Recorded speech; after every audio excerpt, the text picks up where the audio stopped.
Meus irmãos, muito bom dia para aqueles a quem eu ainda não cumprimentei. Mais uma vez, eu louvo a Deus pela oportunidade que nós temos de estarmos aqui em liberdade, quando tantos se escondem, com Bíblias nas mãos, quando tantos apanham, são surrados e presos por ter um pedaço de uma folha da Bíblia. Eu louvo a Deus pela oportunidade que nós temos de estar aqui juntos, para louvar e bendizer o nome do nosso Deus. Irmãos, eu vou convidar a todos hoje para abrirmos a nossa Bíblia no livro de Isaías. Ok, obrigado. Obrigado, pastor. Sim, agradeço. Isaías, o capítulo 6, do verso 1 ao verso 8. E como da outra vez ficou bonito a beça, eu gostei, vou convidar os irmãos que façamos de novo uma leitura responsiva. São 8 versos. Eu vou ler os versos pares, desculpem, os versos ímpares, e os irmãos vão ler os versos pares, tá bem? 1, 3, 5, 7 sou eu, 2, 4, 6 e 8 são os irmãos. Vamos nos colocar de pé para proclamar a palavra do Senhor?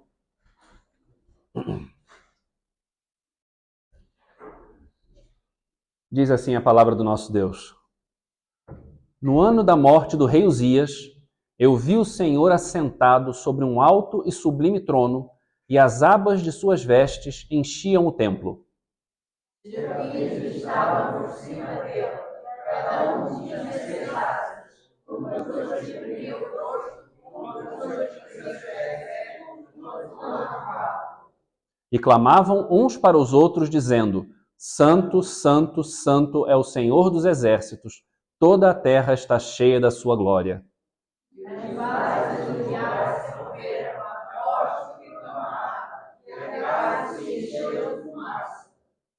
Então disse eu: Ai de mim, estou perdido, porque sou homem de lábios impuros, habito no meio de um povo de impuros lábios, e os meus olhos viram o Rei, o Senhor dos exércitos.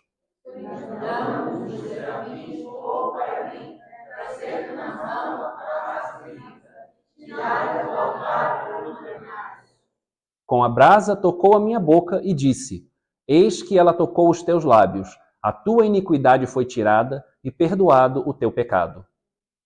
Pois isso ouvi a voz do Senhor que dizia: a quem enviarei? A de nós. Disse eu: eis-me aqui, envia-me a mim.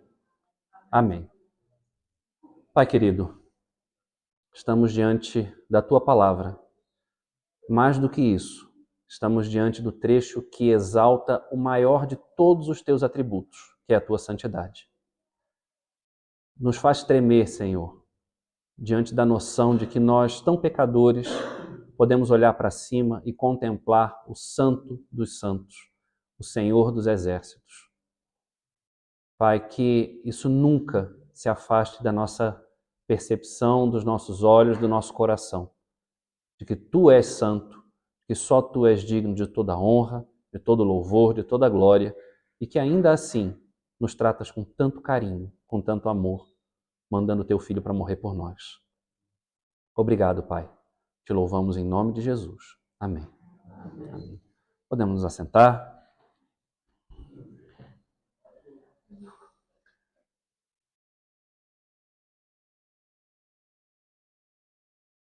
Ora bem,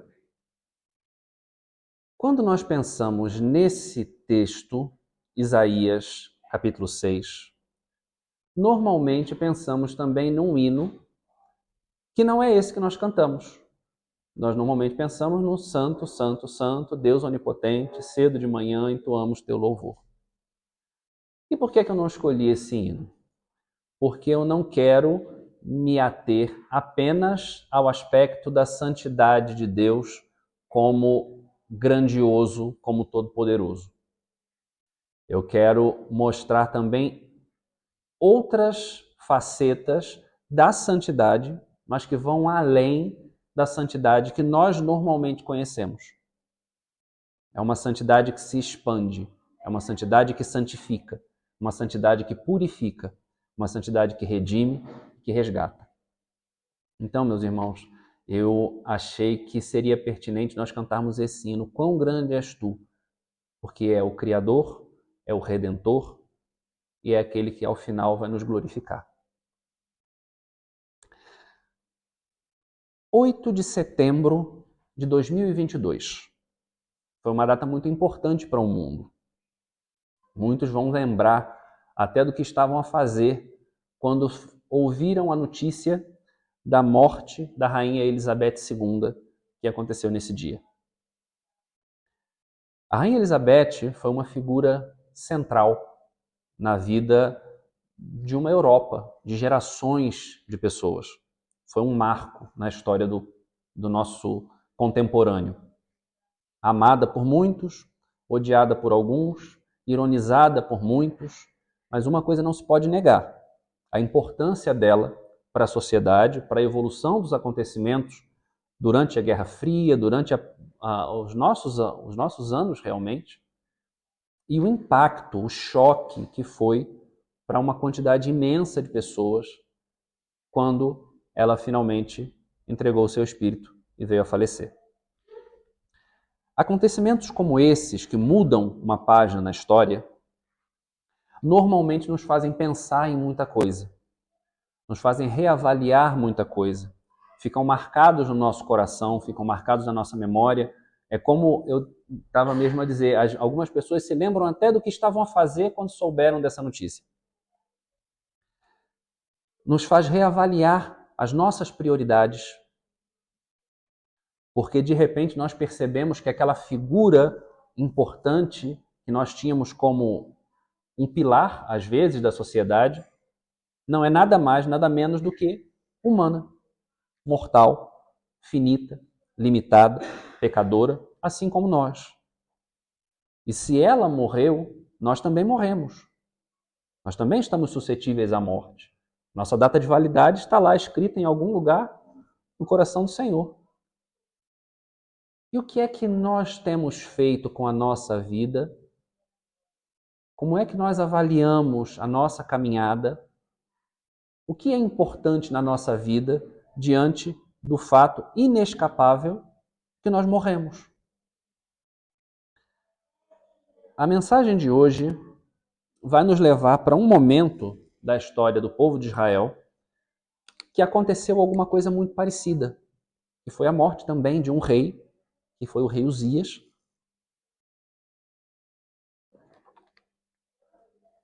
e que fez um impacto muito grande, mas que também foi um momento que Deus escolheu para se revelar ao seu povo de uma maneira muito especial, muito impactante na vida, especialmente do profeta Isaías. Esse capítulo, na verdade, o capítulo 6, ele mostra o início do ministério de Isaías. Quando nós olhamos no capítulo 1, verso 1, mostra que o ministério de Isaías começou no reinado de Uzias. Ele viu 4 reis. Não precisamos ver isso agora, mas ele passou por 4 reis. E aqui mostra o início da coisa, como tudo começou. Na verdade, esse podia ser o capítulo 1 do livro de Isaías. Se ele fosse começar pelo princípio, esse seria o capítulo 1. Mas a mensagem de alerta que Deus tinha para o povo na boca de Isaías era tão urgente que a história do início ficou para depois. Os 5 primeiros capítulos do livro de Isaías mostram a situação deplorável, escandalosa, terrível que o povo de Judá e de Israel estava a viver naquela época. O povo já estava dividido entre Reino do Norte e Reino do Sul. E quando acontece a morte de Uzias, foi um marco muito importante que mexeu com a sociedade e que marcou uma mudança, inclusive da maneira como Deus tratava o povo. Uzias foi o último rei em que houve paz duradoura no reinado de Judá. Depois de Uzias, nunca mais o reino de Judá foi do jeito que era antes. Até Uzias, e o reinado de Uzias foi um reinado longo, o povo desfrutou de prosperidade, avanços, construções, comércio, anexação de territórios, o reino cresceu. Então Uzias foi um rei muito amado pelo povo, um rei famoso nas nações em volta. E quando Uzias morreu foi um baque. O povo ficou sem chão. E agora, o meu rei morreu. E podem se lembrar que o rei, na cabeça do povo, desde a época de Saul, era quem ia adiante deles para lutar as batalhas, era quem fazia as vitórias deles, era a base. Eles olhavam o rei como uma figura central. Só que quando isso acontece, Deus vira a situação da seguinte forma: o rei de vocês morreu? Não, não morreu. O rei de vocês sou eu. E nessa visão de Isaías, Deus se apresenta como o soberano, o real dono, o verdadeiro rei do povo de Israel e de Judá. Nesse momento, a partir dali, o povo de Israel passaria a ser acossado por um povo tirânico, uma máquina de guerra, que eram os assírios. Não são os sírios, são assírios. Era um outro povo. Houve 4 reis, naqueles próximos 60 anos que eu falei, houve 4 reis da Assíria que não se contentavam só em serem reis, eles queriam um império. Eles não queriam vencer uma nação e receber tributos ou receber despojos de guerra. Eles queriam dominar tudo. Esses reis eram nomes feios, compridos: Tiglat-Pileser III, Salmanaser V, Sargão II e Senaqueribe. Para isso, para atingir esse objetivo deles, o hábito, a estratégia de guerra deles era remover povos de um lugar e colocar em outro. E trocavam as populações para que não houvesse mais união de povo, para que não houvesse mais identidade comum e não houvesse resistência naqueles povos que eram dominados. Foi isso que eles fizeram, por exemplo, no reino de Israel, o reino do norte. 18 anos depois de Uzias morrer, Israel foi dominado em 722, foi dizimado, foi completamente destroçado e nunca mais voltou a se recompor como era antes. E é nesse momento de instabilidade, nessa falta de chão do povo, quando perdeu o seu rei, que Deus resolve se manifestar para Isaías nessa visão. Ele se manifesta em toda a grandeza que um ser humano poderia ver, em toda a majestade que poderia ser suportada pelos olhos e pelo espírito de um mortal. E Isaías, quando olha para aquilo, só consegue fazer uma coisa: ai de mim, estou perdido. Eu sou impuro, vivo no meio de um povo de lábios impuros, e os meus olhos viram o Senhor dos Exércitos. E ele fala: estou condenado. E prestem atenção agora, porque realmente, quando nós imaginamos isso, o terror que se apossou de Isaías, na verdade. A palavra serafim vem da mesma palavra de chama, ardente, flamejante. Então podemos imaginar que o brilho, pelo menos o brilho, o fulgor desses serafins, era uma coisa realmente estonteante. Seres que tinham 6 asas. E Deus não cria nada à toa. Se eles tinham 6 asas, é porque Deus os criou com 6 asas, com finalidade para 6 asas. E aqueles seres fulgurantes usavam das 6 asas que tinham, 4 para se cobrir, para ocultar o rosto e ocultar os pés. Ocultar o fato de que o pé no chão dá a ideia de finitude, de limitação, e ocultar o rosto, porque nem os anjos fulgurantes tinham possibilidade de encarar o Senhor de frente.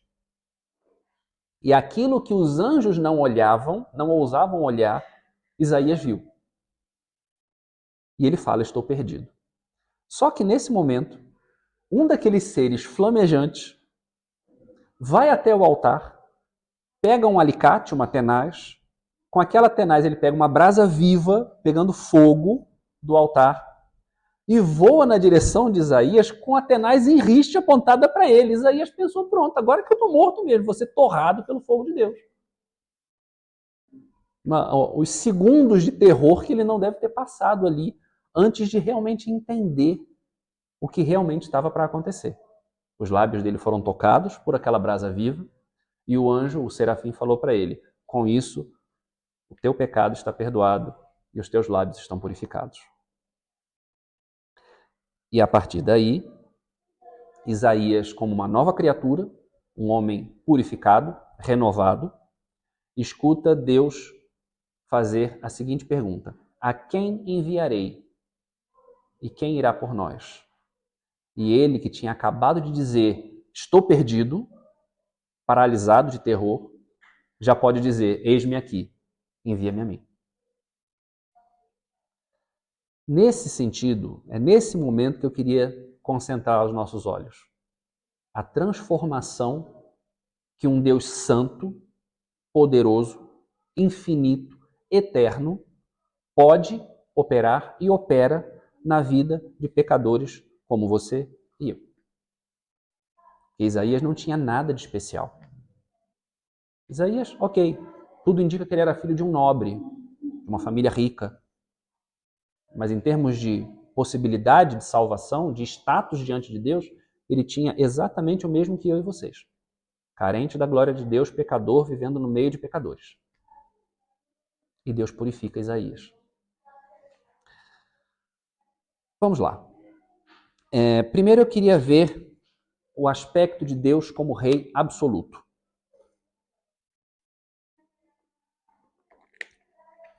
Porque aqui esse texto traz um contraste muito vivo entre o rei que morreu e o rei que não morre.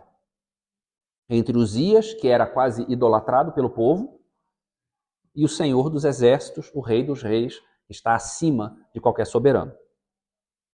A vida do rei Uzias, ela é relatada no livro de 2 Crônicas, no capítulo 26. Nós não vamos ler, mas quem quiser depois pode pesquisar em casa. É uma vida cheia de trabalho. Ele era um homem justo aos olhos de Deus, que conquistou muita coisa, só que mais para o final da vida, ele se ensoberbeceu, se envaideceu, a tal ponto de arrogar para si mesmo uma tarefa que era só dos sacerdotes. Ele entrou no templo e queimou incenso no altar, coisa que era vedada para qualquer outra pessoa, inclusive para o rei.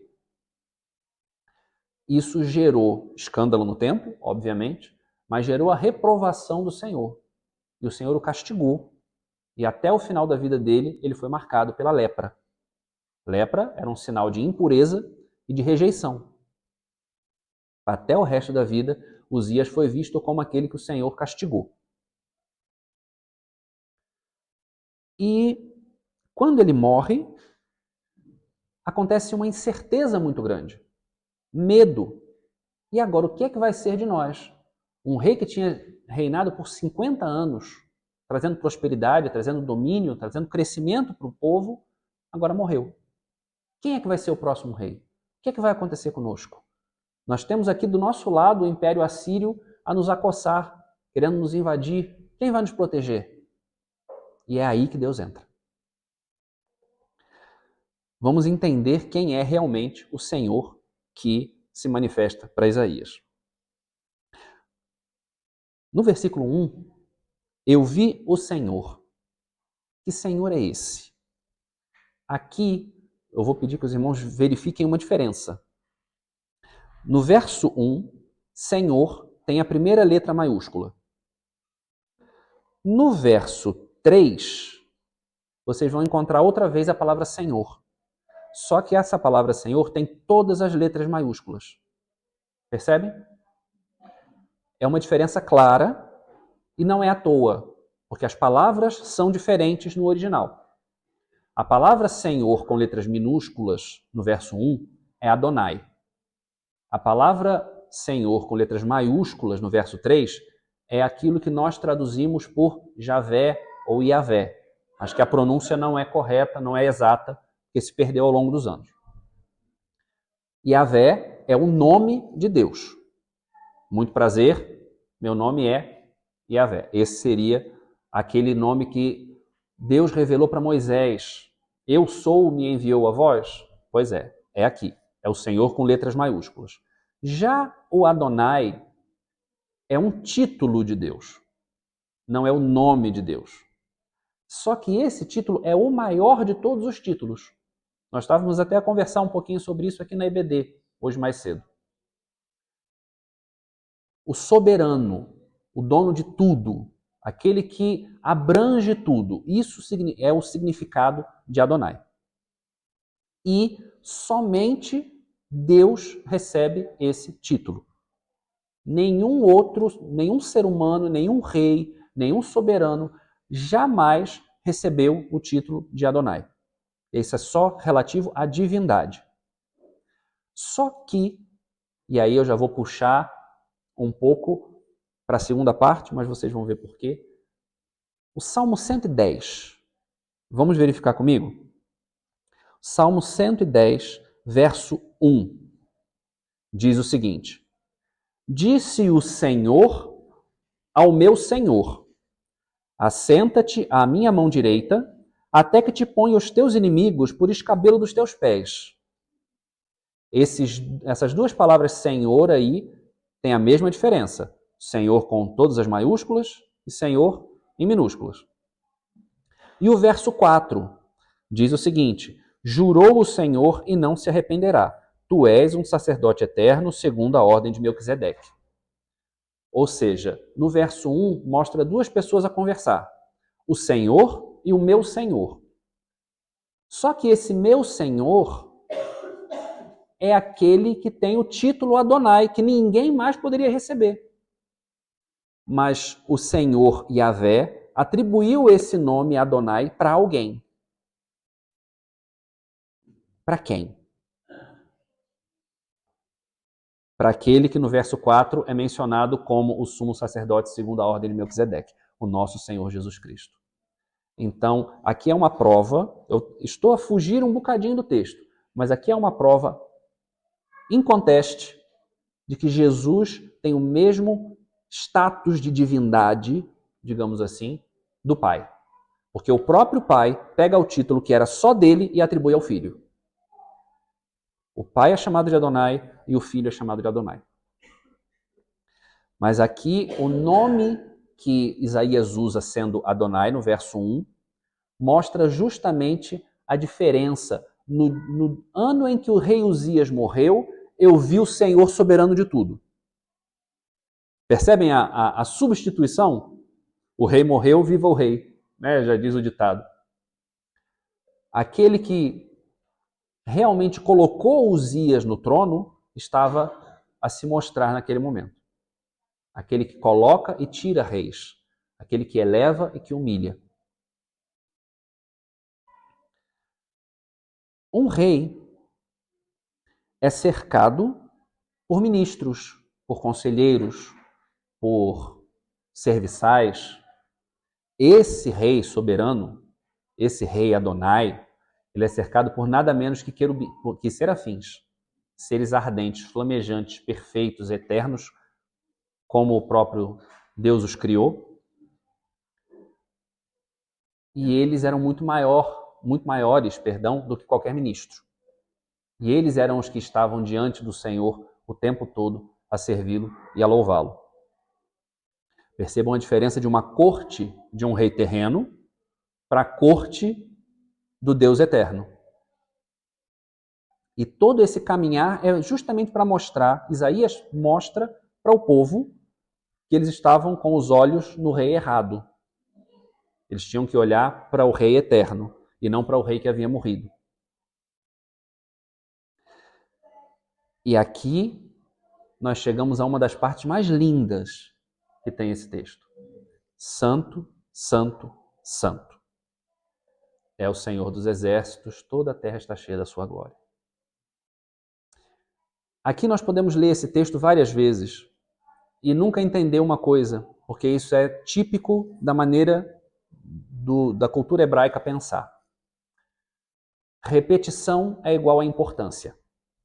Quanto mais uma coisa é repetida, mais ela é vista como importante. Jesus, quando falava em verdade vos digo.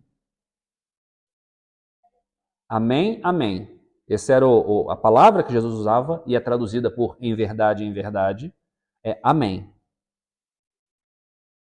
É importante. O apóstolo Paulo, quando fala que se alguém pregasse um outro evangelho, ainda que fosse um anjo, que fosse maldito, e logo depois ele repetiu, exatamente pelo mesmo motivo. Repetição é igual a importância. Só que em nenhuma outra parte da Bíblia, nenhum outro título de Deus é repetido 3 vezes. Em lugar nenhum da Bíblia diz Deus é amor, amor, amor. Em nenhum lugar da Bíblia diz Deus é justo, justo, justo. Ou eterno, eterno, eterno. Irado, irado, irado. Nenhum. Mas o santo, santo, santo é falado aqui 3 vezes. E em outro lugar da Bíblia é falado mais 3 vezes. Apocalipse 4. Vou ler para os irmãos, do verso 8 ao verso 11. E percebam como é paralelo, como segue passo a passo com Isaías 6. Cada um dos seres viventes tinha 6 asas que estavam cheias de olhos por volta e por baixo. De dia e de noite eles diziam sem cessar: Santo, Santo, Santo é o Senhor Deus, o Todo-Poderoso, aquele que era, que é e que há de vir.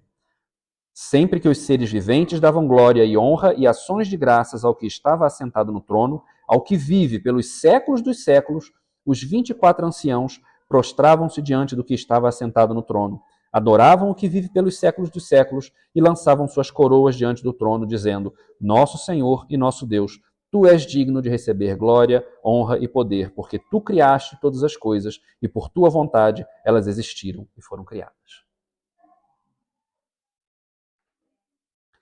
Não bastasse dizer 3 vezes santo em Isaías. Tinha que falar 3 vezes em outro lugar. A repetição da repetição. O nosso Deus é santo. Se existe uma característica que marca o nosso Deus, é a santidade. E o que é santidade? Eu achei uma definição numa Bíblia de estudo que eu achei maravilhosa. Pureza moral absoluta e destaque acima de toda a criação. Não existe nada que se compare ao nosso Deus, em pureza e em destaque. Ele é o separado. A nossa mente pode divagar o quanto quiser, mas nós não vamos conseguir compreender Deus, porque Ele está fora e acima da nossa realidade. Nós estamos nele, então não tem como nós definirmos a Ele. E percebam a diferença desse Deus para a situação em que Isaías estava, impuro, vivendo no meio de pessoas impuras. Depois leiam em casa os capítulos 1 a 5 de Isaías, para entender o porquê que o capítulo 6 só é o capítulo 6. Porque para Isaías falar, eu sou impuro no meio de um povo impuro, ele tinha que ter explicado todo o resto, toda a situação afundada que Israel e Judá estavam. Toda a terra está cheia da sua glória. Glória aqui tem a ver com presença. Toda a terra está cheia da sua presença. Isso nos faz pensar em 2 coisas. Primeiro, de novo com o rei Uzias. O rei Uzias era rei de Judá, famoso nas nações vizinhas, mas a jurisdição dele, a autoridade dele, era limitada à terra de Judá. E outra coisa, deuses naquela época eram vistos como deuses territoriais. O deus da Babilônia, o deus da Assíria, o deus dos filisteus, o deus de Israel. Então era como se houvesse uma divisão territorial entre os deuses. Então quando os anjos falam aqui, toda a terra está cheia da sua glória, toda a terra está cheia da sua presença, da sua autoridade, da sua santidade. Não existe nada que Deus não abranja. O rei Uzias podia ser rei em Judá. Os outros deuses eram venerados nas suas localidades. Deus, o Senhor dos Senhores, é venerado e é adorado e tem autoridade e santidade sobre toda a criação. E não é à toa que, na visão de Isaías, o manto de Deus, como o manto de majestade do Senhor, abrangia todo o templo. Eu não sei quantos tiveram a oportunidade de ver, de assistir a coroação do rei Carlos III. Aquele manto que ele arrastava quando andava, que tinha alguns metros de comprimento, aquilo era uma marca de nobreza. Desde antigamente, quanto maior era o manto de um rei, quanto mais fino fosse o material do manto do rei, mais importante ele era. Num encontro de monarcas, por exemplo, vários países se encontravam, os reis viam a importância um do outro pela nobreza dos seus mantos, pelas joias que usavam, mas o manto era muito significativo. Quantas pessoas tinham que carregar o manto do rei quando ele passava? Se o manto era curtinho, era pouca importância.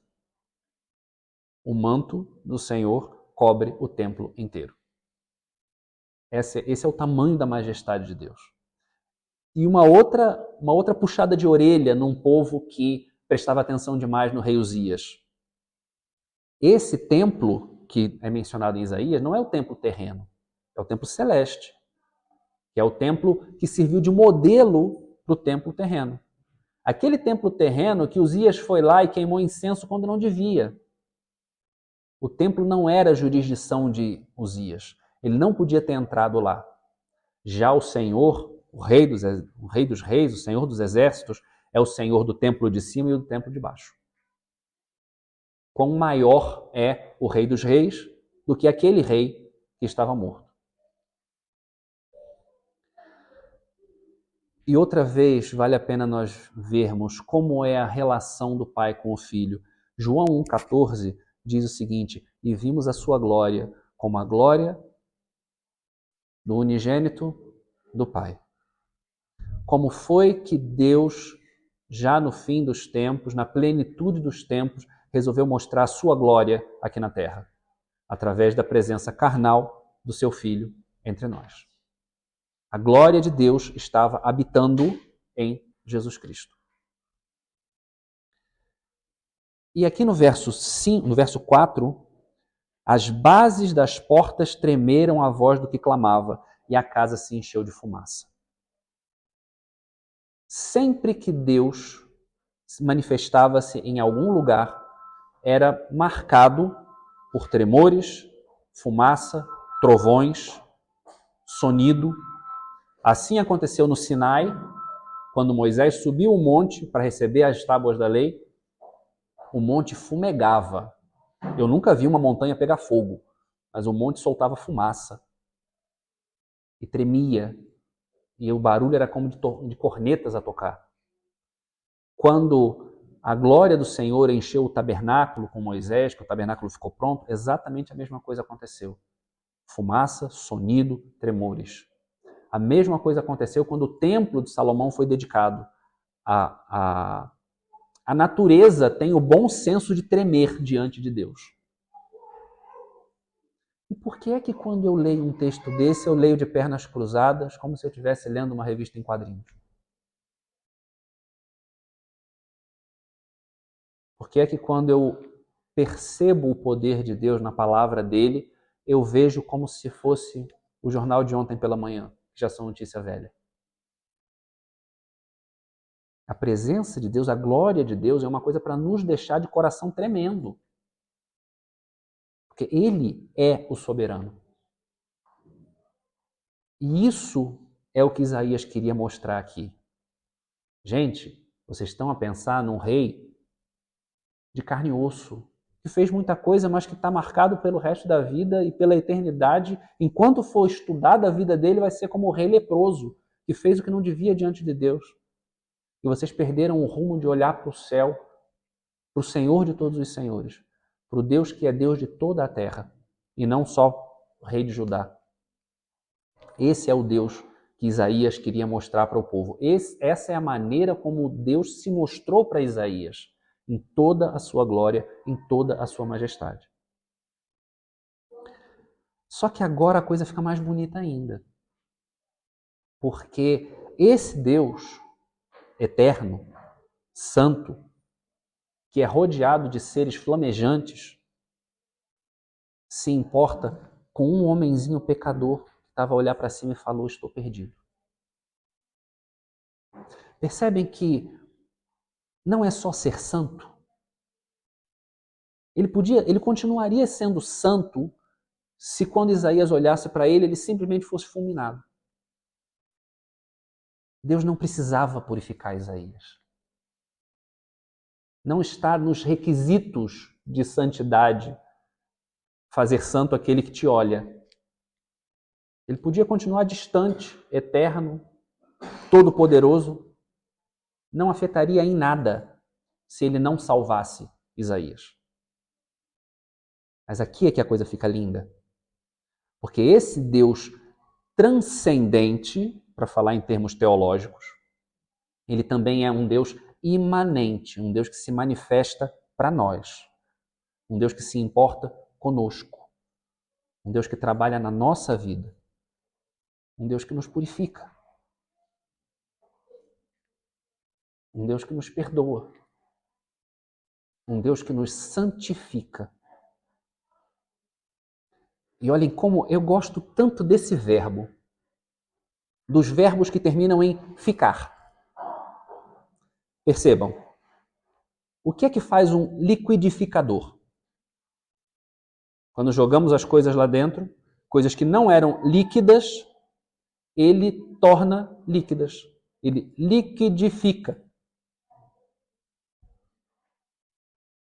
Um Deus que santifica toma uma coisa que não era santa e torna santa. Um Deus que nos justifica.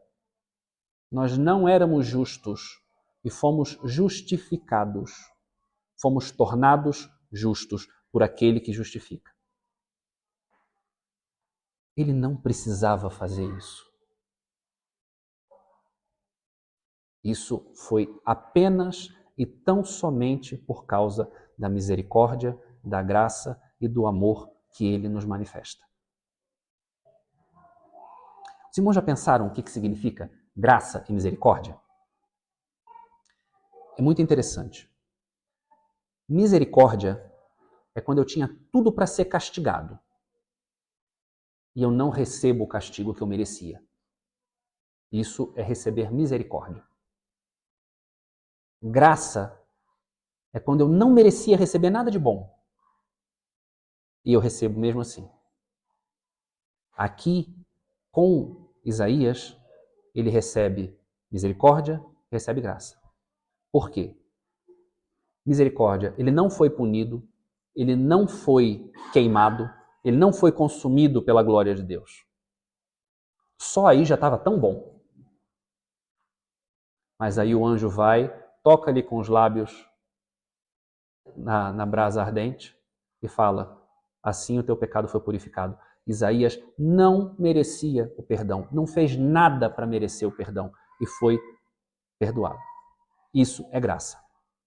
É quando nós ganhamos alguma coisa que nós não merecemos. Então, naquele momento, naquela visão, Isaías foi alvo da misericórdia e da graça de Deus. Assim como nós somos alvo da misericórdia e da graça de Deus.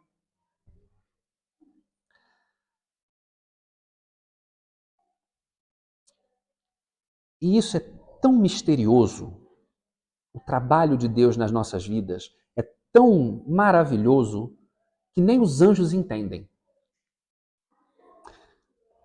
1 Pedro 10 a 12, 1 Pedro 1, de 10 a 12, diz o seguinte: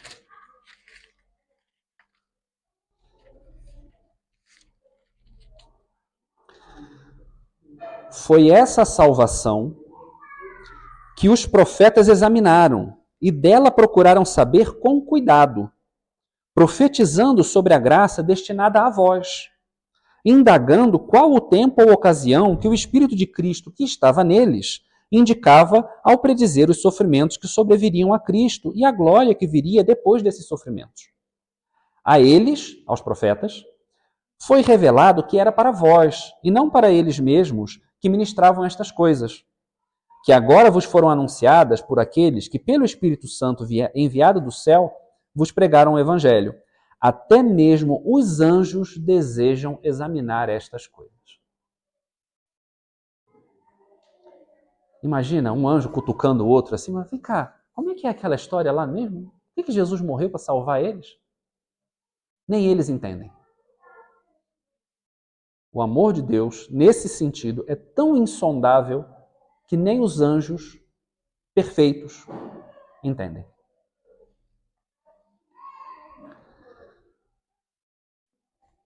Isaías se humilhou nesse momento. Ele falou, olha, eu estou perdido. O que é que eu faço? Ai de mim. E essa humilhação, esse sentimento de desamparo, de reconhecer o nosso próprio pecado, foi mais ou menos a mesma coisa que Pedro teve quando viu Jesus, viu a pesca milagrosa, olhou para ele, entendeu que aquilo ali era completamente fora da realidade natural. Ele se prostrou aos pés de Jesus e falou, Senhor, afasta-te de mim. Por quê? Porque eu sou um pecador. Quando nós nos deparamos com o tamanho do amor de Deus, a única atitude que nós podemos ter, ai de mim. Senhor, eu não mereço.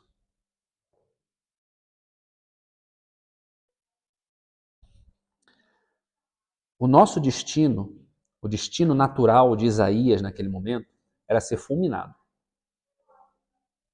Mas contra todas as possibilidades, ele é purificado. E com relação a isso, falando da misericórdia, do amor e da graça, eu vou ler aqui muito rapidinho, Efésios capítulo 2,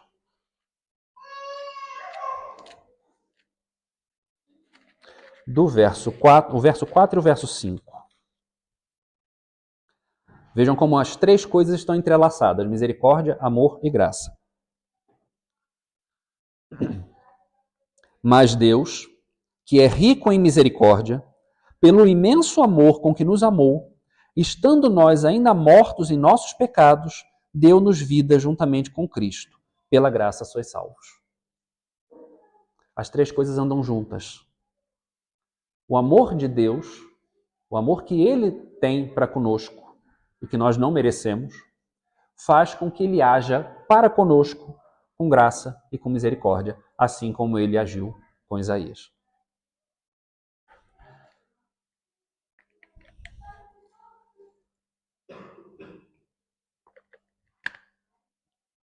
Porque, afinal de contas, tem um outro texto que é muito bonito também, que mostra o caráter da santidade de Deus. Abacuque 1,13 diz o seguinte, tu és tão puro de olhos que não podes contemplar a maldade. E como é que ele olha para Isaías e Isaías não é consumido? Percebem como é lindo isso?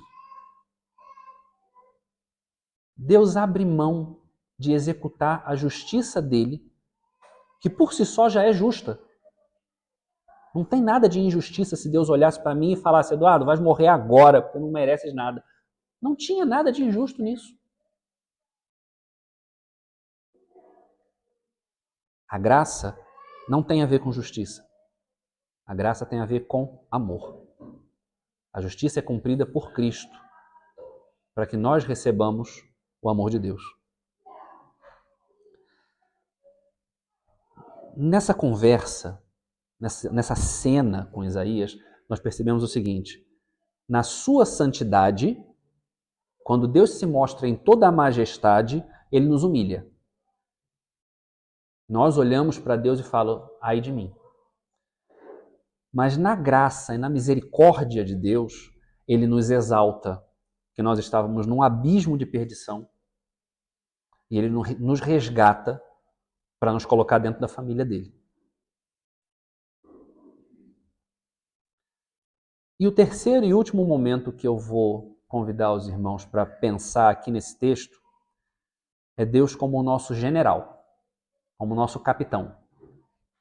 Que afinal de contas, Deus não nos salva para nos deixar ociosos. Deus não nos salva para nos deixar sentadinhos no banco da igreja todo domingo, e toda quinta ou toda quarta. Ele nos capacita, nos envia em missão. Todos os textos bíblicos que dizem que nós temos alguma coisa de bom, que nós recebemos de Deus alguma coisa boa, automaticamente depois fala para que nós recebemos. Sabem aquele texto, 1 Pedro 2,9, se eu não me engano, eu vou verificar aqui. Esse eu nem anotei, mas é tão fácil de as pessoas olharem só para metade desse texto, que vale a pena lembrar. Exatamente. 1 Pedro 2, verso 9, diz o seguinte: Mas vós sois geração eleita, sacerdócio real, nação santa, povo de propriedade exclusiva de Deus. Que lindo! Amém! Glória a Deus por isso. Mas não fica aí.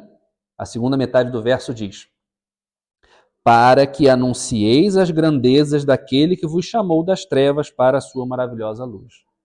Percebem que nós somos eleitos para anunciar as virtudes do nosso Deus? Todas as coisas cooperam juntamente para o bem daqueles que amam a Deus, vírgula, para os que foram chamados segundo o seu divino propósito. Somos salvos e somos chamados. É unido. Uma coisa pede a outra. Não dá para sermos salvos para ficarmos em casa. Não dá para sermos salvos para olhar para o teto ou para ficar assistindo o culto na internet. Nós somos salvos para anunciar a grandeza e as virtudes daquele que nos salvou. E percebam a segunda fala de Isaías, que a primeira é uma fala de humilhação. A segunda fala é: eis-me aqui, envia-me a mim. Percebem como são dois polos diferentes de uma história? Ele começa paralisado, aterrorizado, ciente de que vai morrer. E termina falando: estou aqui, me manda. Isso é o efeito da transformação que Deus faz na nossa vida. Esse, mais ou menos, é o mesmo método que Jesus usou, por exemplo, com Bartimeu, o cego de Jericó. Jesus passou, Bartimeu estava sentado no caminho. Ouviu falar de Jesus, clamou por misericórdia, as pessoas tentaram apagar a voz dele, ele clamou mais alto. Jesus olha para ele, transforma ele, e a Bíblia depois diz que ele passa a seguir Jesus pelo caminho. Ele estava parado, foi transformado, passou a andar. O endemoniado gadareno estava a se flagelar nos cemitérios, a comer qualquer coisa, andando nu por aí. Ninguém conseguia segurar. Um exemplo completo da perdição e da miséria do ser humano. Cristo transforma ele, cura, liberta. Quando as pessoas vão olhar para ele, ele já está vestido, penteado, sentado aos pés do mestre, aprendendo. E quando Jesus vai embora, ele fala: posso ir contigo? Não, vai para a tua terra e vai pregar. Um missionário. Deus não nos deixa parados. Mas é impressionante como uma coisa precisa da outra. Eu não posso fazer a obra de Deus verdadeiramente se eu não fui transformado por ele antes. Isaías não poderia ter falado: eis-me aqui, envia-me a mim, se ele não tivesse falado antes: ai de mim, porque eu estou perdido, sou um pecador. E se não tivesse sido transformado por Deus. Essa sequência é necessária. Essa sequência é o que Deus faz conosco. Ele nos vê na miséria em que nós estávamos, ele tem piedade de nós, ele nos transforma, ele nos capacita e depois ele fala: vai trabalhar comigo. E não é à toa que a última e, portanto, mais importante ordem de Jesus Cristo antes de subir para os céus foi: Ide, fazei discípulos de todas as nações, batizando-os em nome do Pai, do Filho e do Espírito Santo, ensinando-lhes todas as coisas que eu vos tenho ordenado. Já falei aqui mais de uma vez. Quando estão a sair de casa, a última coisa que a gente fala para os filhos, normalmente é a mais importante. Ó, não esquece disso. A pessoa pode esquecer todo o resto, mas aquela parte não pode esquecer. É a última frase que a gente fala para sair de casa. A última frase que Jesus falou antes de sair dessa casa e ir para a casa do Pai foi: vai trabalhar, vai pregar, vai fazer discípulo. Essa é a nossa história. Essa é a história de Isaías, mas essa é a nossa história. Essa é a história que Deus escreve nas nossas vidas. Eu vou terminar esse momento com duas aplicações. A primeira delas é a seguinte: qual é a minha reação diante da manifestação da glória de Deus, como foi visto nos primeiros versos desse texto que nós lemos? Quando eu me deparo com o Deus grande e poderoso que rege essa terra, o que fica dentro do meu coração? Porque, afinal de contas, alguns há que se acham muito importantes porque receberam uma mensagem de Deus. Não é porque Deus me amou que resolveu falar comigo, é porque eu sou bom, então Deus resolveu falar comigo. Obrigado, Senhor, porque eu jejuo 3 vezes na semana, não sou como os pecadores, não sou como o publicano, dou o dízimo de tudo quanto eu tenho. Sou eu? Ou é Deus que faz em mim? Quando eu vejo a obra de Deus na minha vida, eu me exalto ou eu me humilho? Deus não me salva porque eu tenho algo especial em mim. E sim, por causa do infinito amor com que Ele me ama e pela fidelidade à palavra dEle em salvar um povo para Ele. Essa é a razão de eu ser salvo. Então, que isso nos mostre o nosso lugar, também aos olhos de Deus, mas que nós não nos elevemos acima daquilo que somos. Mas, ao mesmo tempo, é o outro lado da moeda. Deus tem hostes de anjos inteiras, milhares e milhares de anjos, seres afinados, prontos em servir, velozes como nós nunca vamos ser, para servir a Ele, se fosse o caso, para pregar o Evangelho para Ele, para resgatar quem Ele quisesse, para cantar para Ele as 24 horas do dia. Mas Deus não se contentou com isso. Ele quis a minha voz desafinada para cantar para Ele. Ele quer os filhos dele, pecadores, caídos, falhos, mas resgatados, capacitados, perdoados, purificados, louvando o nome dele. E, sinceramente, Jesus fala que há mais alegria no céu por uma alma que se converte do que por 99 que já estavam. Eu sinceramente acho que Deus tem mais alegria na voz dos filhos desafinados dele aqui na terra do que no coro dos anjos. Porque o coro dos anjos não custou o sangue do filho dele. E nós custamos. Meus irmãos, em nós não temos valor. Mas Deus nos põe em valor. Deus nos faz valer. Então que nós possamos ao mesmo tempo saber que nós não valíamos nada, mas que Deus derrama em nós o amor, a graça e a misericórdia dele, para que nós possamos cantar para ele e ser joias para ele, para o louvor da glória dele, para os séculos dos séculos. Amém. Que Deus nos abençoe.